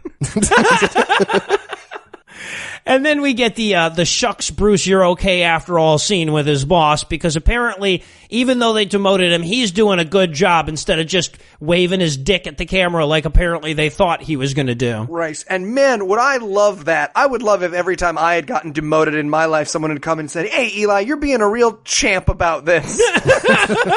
As opposed to, hey, Eli, you can't come in the Starbucks. And I was like, yeah, well, get your hands off me. You're not a real cop. It's a long story. I don't want to bring it up here. Talk to David Manning, I think we all know. I was told this was an eggnog latte. No? And then, okay, so... Actually, I have a disease, so it's only for the pumpkin spice latte. I'm very sick. I'm very, very sick, guys.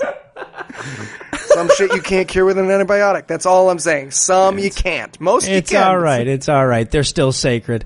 Right. So now we get the... Honestly, this is the good moment in the movie. I was actually fairly impressed with the writers here, because now what Bruce does, now that he's got his boss all happy, he's like, hey, can I borrow a cameraman? And then he takes the cameraman and interviews the little kid basketball team. Right. Well, actually, he just interviews Andre, which is kind of a dick move. Yeah, kind of. He's like, I'm here for the win. And then all the kids are like, is it my turn? He's like, no, I'm done. This is the poor kid who wants shoes. Anyway, it is a sweet scene. I only have sympathy for him. This is the least terrible movie we've watched, and this is the least terrible moment in the least terrible movie. It's still terrible. Yeah.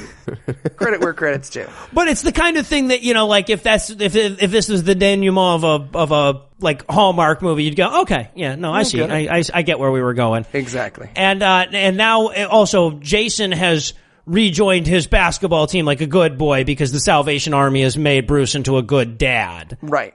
So he comes to practice because Jason has like rejoined the team. He comes to practice. Bruce does. Dad does. Yeah. The entire basketball team all of a sudden has autism. He shows up and they're like, no touch, no touch.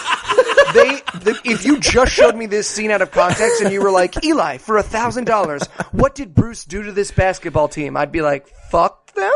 Mercury poisoning? During a game, he fucked them all. So then he volunteers. He's like, what happens if you guys lose a game? We run suicides, which, what a terrible way to coach. But anyways, what happens if you're the reason you lost the game? We run suicides. So he volunteers to run 20 suicides. Right, and keep in mind, this guy's like 55 years old or something. Like this is... I was so convinced he was just going to die. Oh, yeah, I billionaire money, this movie, shot for shot, except he falls down and shits himself, and they're all like, oh, credits. Whoops. Probably should have let him get off with 5 also, suicides. I want to point out, there is nothing I could do to a basketball team that I would run suicides for them. I could hit the coach and his baby daughter with my car, and I would not run suicides. They're like, we just would feel better if you run I'd be like, how about a pizza party? Who wants a pizza I can buy you stuff. And by the way, I'm not trying to be a dick. I get he's like 55 years old or whatever, but he's not touching the line on the floor. Those don't count. That's not to take it from a fat kid that played basketball. They always make you run extra if you don't touch the line on the floor. Yeah. And you're always on the skins team for shirts and skins because it's fucking mean. And True story. I got a note to get out of gym that said I was susceptible to colds. I never did gym class after that. Once a year I would go into the library and the gym teacher who knew my dad was like, so you're going to write a report on sports? And I'd be like, sports are fun. And he'd be like, great. I don't know how to read. That's why I'm a fucking gym teacher. Oh, God. We're done here. Well, and I also want to point out, first of all, in this scene, that we basically watch him run all 20 of these suicides. Oh, yes. For an incredibly long time we're watching this. And then... He does not die on the court like Hank Gathers, which, would have been so much better. But then, instead, they give him a goddamn slow clap. Slow clap. Yep. The fucking basketball team gives him a fucking slow clap. Right. Oh, this goddamn fucking movie. All right. So, and then we cut to them handing out stuff to needy families. You know, it's dad and it's son and it's, Lieutenant General Major fucking joint Right. chief. But they're not doing that with Lowell. everybody. They just decide to do that with Andre's family. And Andre's family, the stage directions must have been poor orphans with their faces pressed to glass. Because there's 85 kids in this family and they're fucking Dickensian. They've got smudges on them. They're all chimney sweeps and Working shit. down at Yeah. the factory, governor. And then, of course, Andre comes out and he gives him a big hug and he's like, "Thank you, coach." And I'm just saying, if there's a kid in this movie that's ripe for sexual abuse, it's Andre. Andre. Fuck. You know what I'm saying? Like, you get a vibe off him. You're like, okay, that's the kid to pick. He's If you were going poor, to pick a he's kid, attractive. Do Yeah. we have exactly. to choose one? All right. But this again, it makes absolutely no sense what they're doing. They show up with these baskets of whatever, and the kids are like, we're extremely cold. Can we have your jackets or something? No, maybe you just cover yourselves in this baking flour. Maybe. No, but I've got Paper I've got mache 4 jackets apples for and a banana yourselves. for you. Yeah. I've got a pineapple you'll have to gnaw your way through like an animal out in the dark. There is literally a pineapple in one of the baskets, which, considering that this is a poor family who probably doesn't have access to, like, pineapple opening equipment, means that they're just going to throw it at the sidewalk until it splits open. You just eat some fucking pulp off the ground there. Yeah. Again, I'd watch that scene. I would have enjoyed that scene.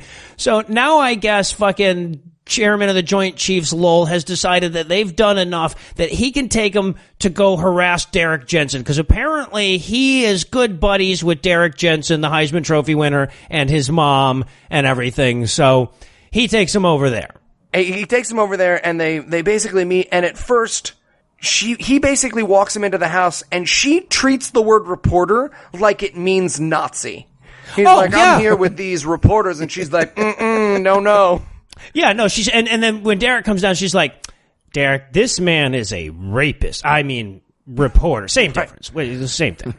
Right, exactly. And then there's this crazy moment. Oh, this is something I want to talk about. They're all calling him Major in this. And Yeah, I know I said it a little bit at the beginning, but there's nothing more offensive to me about this movie than the fact that they just give themselves pretend ranks. I can't stop thinking about it. Actually, how solid brass are your balls to not fight or help people or serve in a military capacity and just be like, I'm General Eli. Right. It's like if right. podcasters just started to be like, I don't know, I'll call myself let's see, Sam's podcast, Serial's the number 1, so that's the General, and then everyone who's been on Serial, add-ons, it's fucking crazy. Yeah, well, and I also love that, like, you know, mom's like, oh, no, you can't talk to my son because you're a reporter. And then Major Lloyd is like, oh, well, they packed baskets. He's like, well, shit, I guess if you pack baskets, you can do it. All right. And the reason that she doesn't want him to talk to reporters, we find out, is because, quote, we've seen what happens when people go out there and talk about their beliefs. They get crucified. Get crucified, exactly. Like, yeah, I mean, first of all, I think she's referring to Jesus. Christians have a bad habit of not remembering, like, you know, the parts of history where they had it good. She's not talking about Jesus. She's talking about Tim Tebow. Yes. Yeah, Black Tim Tebow the movie. Yeah, listen, guys, let's just hope one day an athlete has the courage to admit that they're a Christian. Maybe even thank God after a game. Wouldn't it be wonderful if Christians could be open and free for the first time in athletics?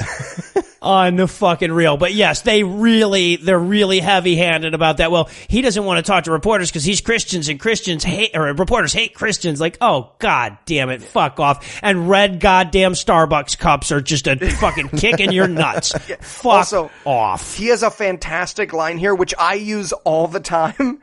And I don't know which atheist in the writer room managed to get this across, but the reporter guy, Bruce, goes, I can see that your faith is very real to you. I say that all the time. That's such a here's a cookie for not biting me line.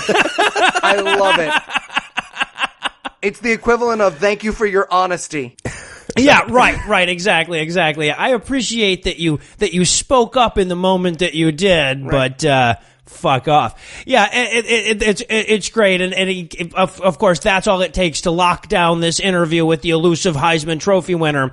So he gets that worked out, but here's the rub. His boss decides to let Slut Whore conduct it instead of him. Fucking Slut Whore. Good universe and culture. How dare she? Before we get to the interview, though, I love this bit, this moment where he's giving her advice, right, on how to do the interview, and she says, if you really want to get him to talk, ask him about Christmas. And she responds the way you would when a guy whose job you took and wants the job back gives you really shitty advice. Right. Yeah, right. Give him some Skittles. He'll talk. Yeah, exactly. All you gotta do is play some music and it'll go right to sleep. What the fuck is this? Rub his belly. Belly. Exactly. I kept expecting her to be like, we're a sports show, right? Right. I want to talk to the Heisman winner about sports, not Christmas. And it's this bizarrely intimate sports interview too. This on the couch, she's got her arm around him kind of thing. So creepy. Yeah, diabetic Amanda Peet. She leaned in to make out with him several times during the interview. She misread those awkwardly signals. denied each time. And Derek has severe on the spectrum autism during this interview because she's like, "So that was a fantastic play last week against State," and he's like, "No." And then she's like, "What do you want from Santa?" And he's like, "Mo Jesus." Well, and I love this too. And again, this is one that's just gonna, probably only the sports fans in the audience are gonna notice. But they also mentioned for the first time at this point that he's a wide receiver. They gave the Heisman to a wide receiver. You don't get the Heisman. What? For that, no. All right. Quick trivia question, Eli. You can just whatever, like thumb through a Harry Potter book for a second or whatever. But Heath, could you tell me who's the last wide receiver to win a Heisman? I could not. 1991, Desmond Howard? Yeah, oh, okay. Yeah, Desmond Howard. Yeah, guys, really I just googled wide receiver and I had very different things come up. But I can tell you that I now have a lot more respect for the football team. I never went and saw one of their games, but that is. It's way impressed. sexier than you thought it was, right? Yeah, exactly. Now, I also want to point out that she's terrible. Like in the movie universe, she's supposed to be doing a really good job with this interview and everything. But in the real, I watch people interview athletes universe, she is fucking awful. First of all, she doesn't introduce him or anything. She doesn't say, like, I'm here with Derek or whatever. When the cameras start rolling, she's like, so Derek, you had a great 80-yard catch against State. She's goddamn fucking terrible. She's trying to create the TV mood that you've already come into an interview that had started. I guess so. And then, so then he's not responding to her interview. So then she's like, well, anybody can see what's happening on the field. Tell us about Christmas. And I'm thinking, okay, if that's what it takes to get him to open up, you're still failing because nobody tuned into the goddamn interview with the fucking Heisman Trophy winner, elusive fucking wide receiver to hear about his goddamn Christmas traditions. Right, yeah, exactly. And then also, the story he tells is fucking terrifying. He basically tells the story, all of a sudden he wakes up, right? They're able to lull him out of his fucking shell. Yeah, autism is cured by asking about Christmas. Exactly. They got him in one of those cow squeezer machines, and he fucking opens up. What's her name invented? They got him on some chelation, got all of those autism-causing vaccines out of him. Yeah, exactly. They bleached his asshole. All the stuff that works. And so he basically tells this story of how he got his start by getting a Christmas basket from the Salvation Army, and then he says, they took us aside and they said, these presents are because Jesus loves you. What a fucking terrifying story. Well, right, because, keep in mind, it's like those presents were donated by people. Right. It's not because Jesus loves you, it's because there are people out there who care about you. That's the right message to send to these kids. But no, they took them aside and were like, hey, there's a wizard in the sky. He loves you. That's why you have presents. Are you too young to understand this critically? Yes? Great. High five us. We're going to go call ourselves a different rank now because it's all pretend. Now I'm the Generalissimo. Oh, and of course, what did his box have in it from the Salvation Army? What's in the box? Tell me what's in the box. Severed head would have been so much better. Stewie's severed head. But no. That he used as a football. It was a football. Yeah, that would have been even better. And I'm thinking to myself, okay, so this is the message they're sending. It's like, oh, the Salvation Army gave him a football and they became a football star. And I'm thinking, shame they didn't give him a telescope or a book. Yeah, exactly. It's the give every poor black kid a football fucking method of economic recovery. Well done, guys. Exactly, which is why this year I have made a donation to the Salvation Army of 100 stethoscopes. Trying to get more doctors out there, and everyone knows that if you give a poor kid a thing, that's what they become when they grow up. Nothing sparks the mind like the first present you ever get. From the Salvation Army, exactly. I wanted him to have a t-shirt that said, God loved me so much that he took my mom's job and all I got was this lousy football. But he didn't.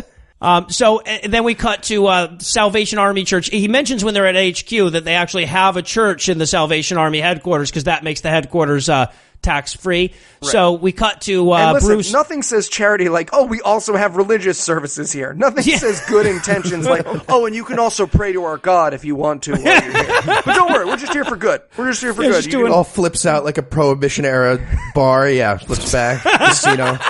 No, there's a church in here, technically. No. Look. No, Sergeant Bilko, we weren't gambling in here. Then I guess I'll come back later. This is also, I guess, where we learn that Derek is now the Tom Cruise of the Salvation Army because apparently since his interview, volunteerism has spiked crazily in their little town or whatever.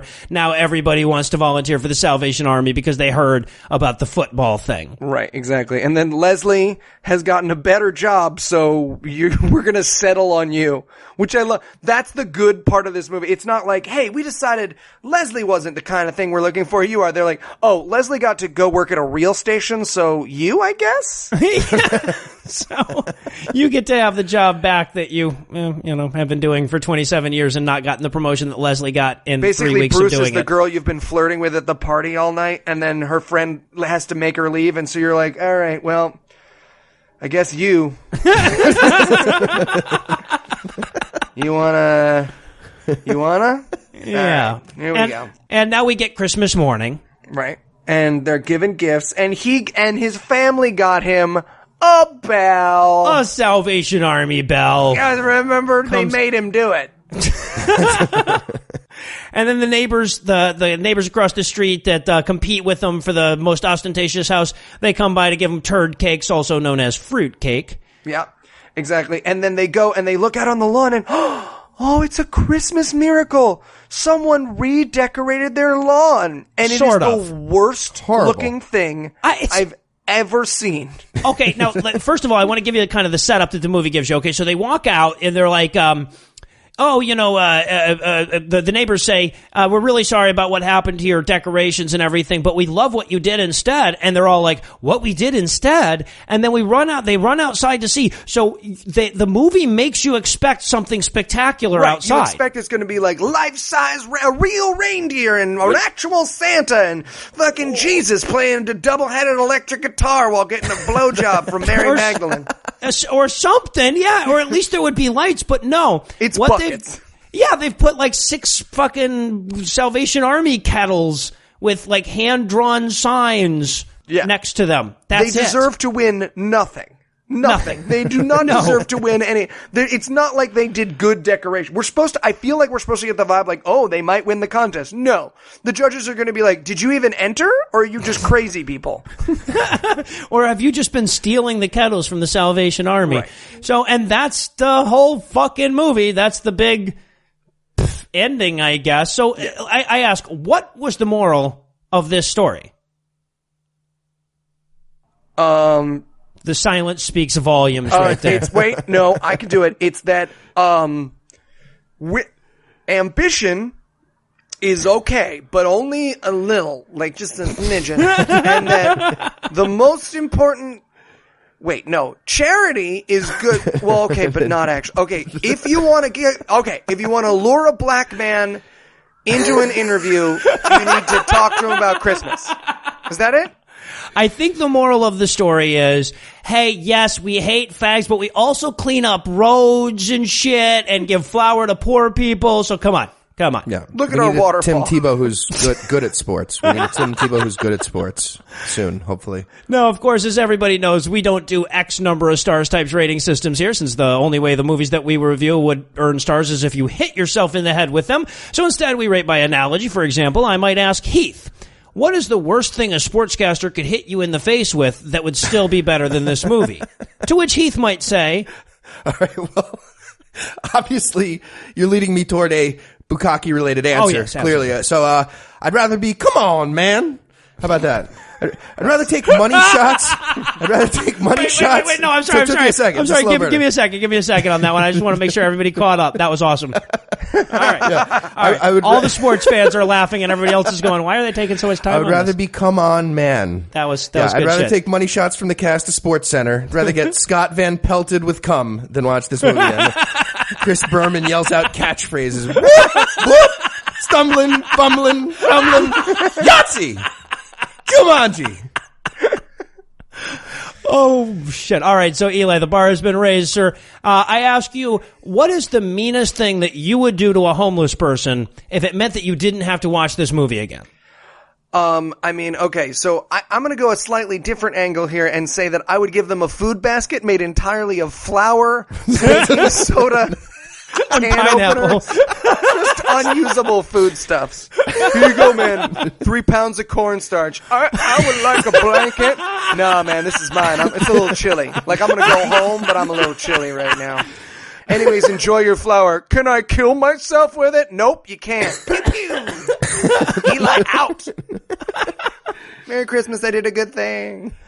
And, well, that does it for our review of Silver Bells. That's not quite going to do it for the episode, since we still need to get you all wet and sticky over next week's show. So, Eli, tell us, what's on deck? Christmas Angel.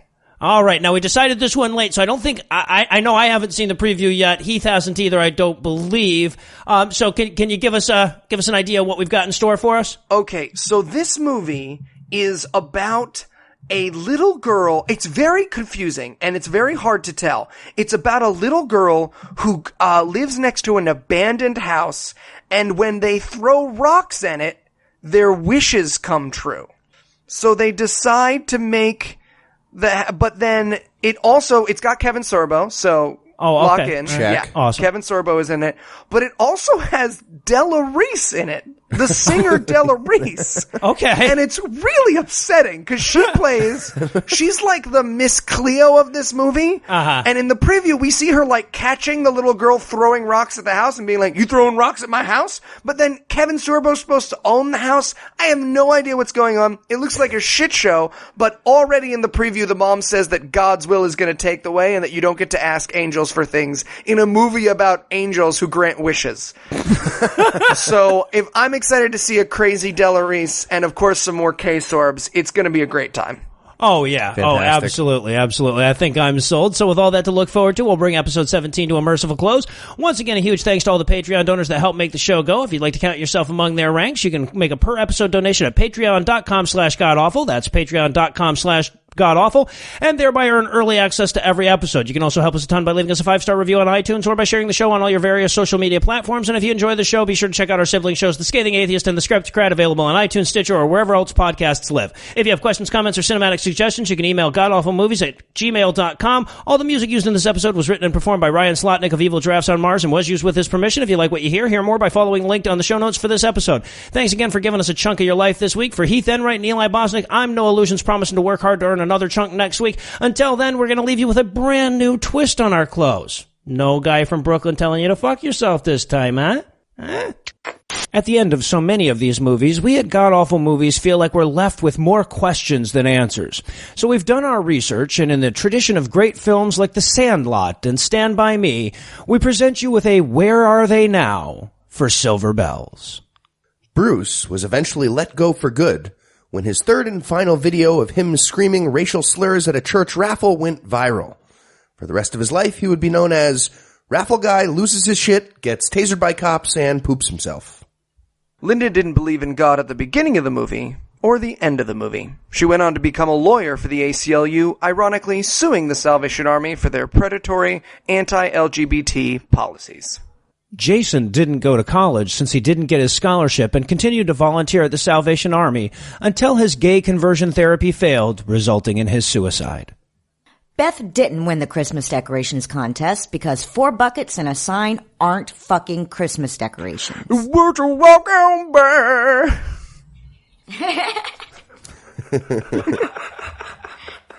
You bring your phone everywhere. Work, school, the movies.